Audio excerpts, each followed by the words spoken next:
नमस्ते। जो मुस्लिम देश कल तक पाकिस्तान को अपना दाहिना हाथ मानते थे, आज उन्होंने इस्लामाबाद के लिए अपने दरवाजे क्यों बंद कर लिए?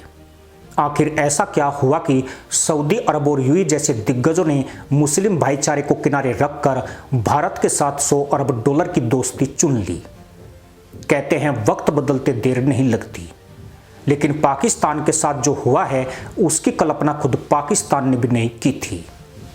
उम्मा के नाम पर कसम खाने वाले देश आज पाकिस्तान का फोन तक उठाना पसंद नहीं कर रहे हैं। आखिर क्यों अपनों ने ही पाकिस्तान का साथ छोड़ दिया और क्यों आज भारत इन देशों का सबसे भरोसेमंद साथी बन गया है? आज हम उन पर्दे के पीछे की कहानियों और गुप्त समझौतों की बात करेंगे जिन्होंने एशिया की राजनीति बदल कर रख दी है। इसके साथ उस कड़वे सच का खुलासा करेंगे जिसने पाकिस्तान को दुनिया में बिल्कुल अकेला कर दिया। जब वक्त करवट लेता है तो साम्राज्य भी डगमगा जाते हैं, लेकिन पाकिस्तान के साथ जो हुआ वह सिर्फ करवट नहीं बल्कि एक भूचाल जैसा है।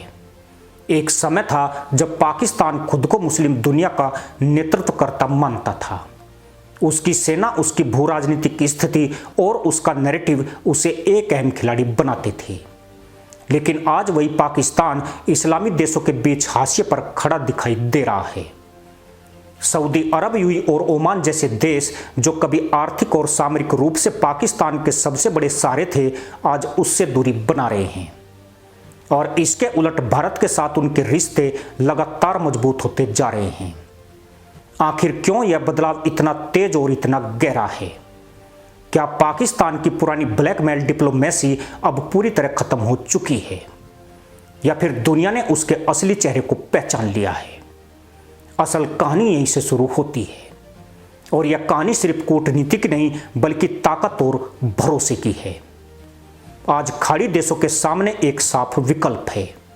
एक तरफ भारत जिसकी अर्थव्यवस्था $4.18 ट्रिलियन को पार कर चुकी है और जो 145 करोड़ लोगों का विशाल बाजार देता है।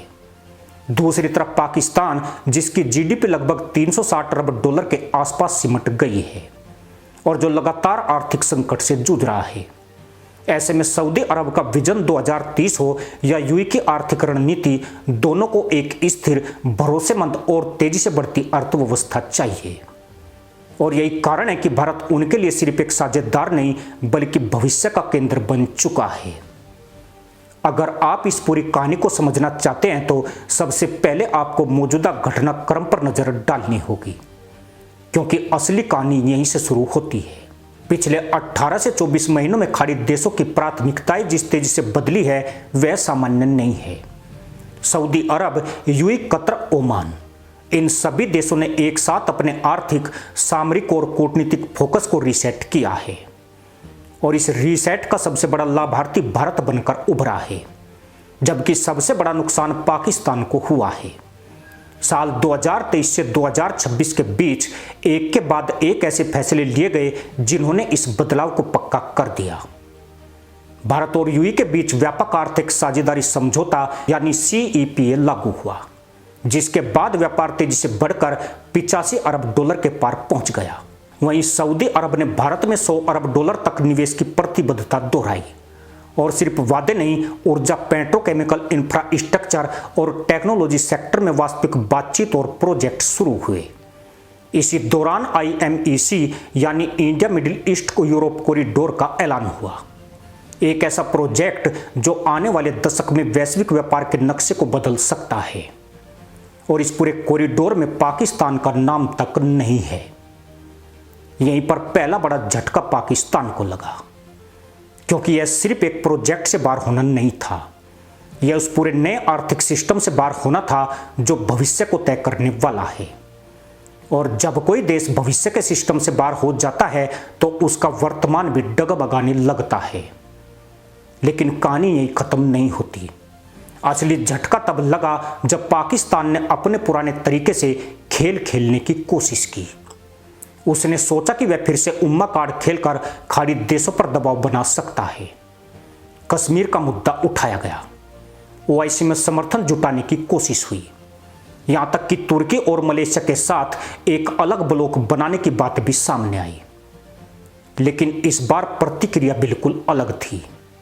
सऊदी अरब ने साफ संकेत दिया, अब यह पुराना खेल नहीं चलेगा। और फिर वह हुआ जिसकी पाकिस्तान ने शायद कल्पना भी नहीं की थी।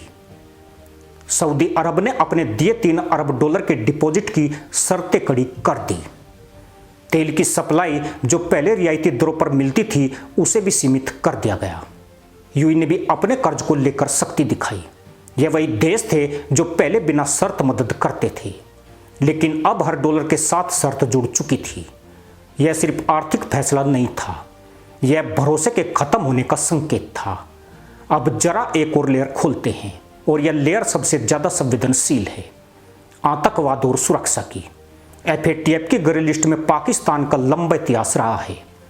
भले वह औपचारिक रूप से बाहर आ चुका हो, लेकिन उसकी छवि पूरी तरह साफ नहीं हो पाई। खाड़ी देश आज खुद को ग्लोबल बिजनेस हब बनाना चाहते हैं। दुबई, रियाद, दोहा ये शहर सिर्फ क्षेत्रीय नहीं बल्कि वैश्विक केंद्र बनने की दौड़ में है। ऐसे में वे किसी भी ऐसे देश से दूरी रखना चाहते हैं जिसकी पहचान अस्थिरता या कट्टरपंथ से जुड़ी हो।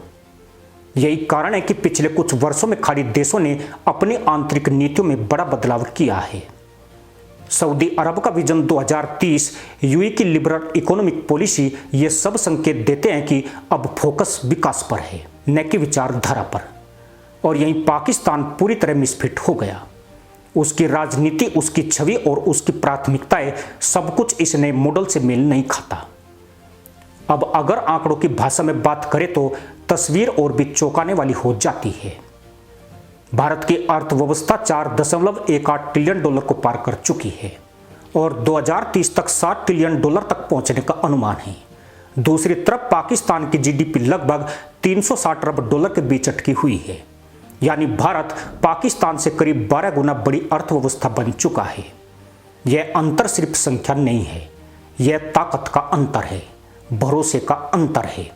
भारत और खाड़ी देशों के बीच कुल व्यापार $160 अरब के आसपास पहुंच चुका है, जबकि पाकिस्तान का कुल व्यापार इन देशों के साथ मुश्किल से 8 से 10 अरब के बीच है। यानी जहां भारत साझेदारी दे रहा है, पाकिस्तान निर्भरता दिखा रहा है। और आधुनिक दुनिया में कोई भी देश निर्भरता को प्राथमिकता नहीं देता। लेकिन इस पूरी कहानी में एक और ट्विस्ट है, और यह ट्विस्ट पाकिस्तान के भीतर से आता है। वहां की मदरसा पैदाइश अब सवाल पूछने लगी है। महंगाई कई बार 30% के आसपास पहुंच चुकी है। बिजली, गैस, पेट्रोल और खाने पीने की चीजों के दाम लगातार बढ़ रहे हैं। विदेशी मुद्रा भंडार कई बार 9-10 अरब से नीचे चला गया है। यानी देश के पास सिर्फ कुछ हफ्तों के आयात के लिए पैसा बचा है। हर कुछ महीनों में IMF के पास जाना, नई शर्तें मानना और फिर वही चक्र दोहराना, यह अब एक स्थायी स्थिति बन चुकी है। और इसी बीच एक और चौंकाने वाली घटना सामने आई। इस्लामाबाद में हुई एक हाई लेवल मीटिंग, जहां खाड़ी देशों के प्रतिनिधि मौजूद थे।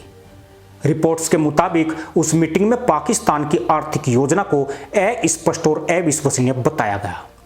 यह कोई सार्वजनिक बयान नहीं था, लेकिन इसके संकेत बाहर आ गए, और यह संकेत काफी थे यह समझने के लिए कि अब भरोसा किस हद तक टूट चुका है। उधर भारत लगातार अपनी स्थिति मजबूत करता गया। लिंक वेस्ट पॉलिसी के तहत खाड़ी देशों के साथ ऊर्जा, खाद्य सुरक्षा, टेक्नोलॉजी और रक्षा सहयोग को नई ऊंचाई दी गई। ब्रह्मोस मिसाइल, तेजस फाइटर जेट, इन सब पर बातचीत ने भी एक नया संकेत दिया कि अब भारत सिर्फ आर्थिक नहीं बल्कि सामरिक साझेदार भी बन चुका है। एक समय था जब खाड़ी देश भारत को सिर्फ श्रमिकों का स्रोत मानते थे, लेकिन आज वही देश भारत को इन्वेस्टमेंट डेस्टिनेशन, टेक्नोलॉजी पार्टनर और सिक्योरिटी अलायंस के रूप में देख रहे हैं। यह बदलाव रातों रात नहीं आया, यह लगातार नीति, स्थिरता और भरोसे का परिणाम है। अब जरा OIC की तरफ नजर डालते हैं, वही मंच जिसे पाकिस्तान अपना सबसे बड़ा हथियार मानता था। लेकिन पिछले कुछ वर्षों में वहां जो हुआ वह पाकिस्तान के लिए किसी झटके से कम नहीं था। कई मौकों पर भारत को गेस्ट ऑफ ऑनर के रूप में आमंत्रित किया गया, जबकि पाकिस्तान के कश्मीर से जुड़े प्रस्ताव को ज्यादा महत्व नहीं मिला। यह सिर्फ कूटनीतिक बदलाव नहीं, यह प्राथमिकताओं के बदलने का संकेत है। और अब सबसे बड़ा सवाल, आगे क्या? क्या पाकिस्तान इस स्थिति से बाहर निकल सकता है? जवाब आसान नहीं है, क्योंकि समस्या सिर्फ आर्थिक नहीं है, यह छवि की है, भरोसे की है और रणनीति की है। जब तक ये तीनों नहीं बदलते तब तक हालात बदलना मुश्किल है। आज की दुनिया में रिश्ते भावनाओं से नहीं, हितों से बनते हैं, और जहां हित बदलते हैं वहां दोस्ती भी बदल जाती है। खाड़ी देशों ने यह समझ लिया है और उन्होंने अपने फैसले उसी आधार पर लिए हैं। भारत उन्हें बाजार देता है, स्थिरता देता है और भविष्य देता है। पाकिस्तान उन्हें जोखिम देता है, अनिश्चितता देता है, और यही वह अंतिम सच है जो इस पूरी कहानी को परिभाषित करता है। इसी के साथ अनुमति दोस्तों, जय हिंद, वंदे मातरम।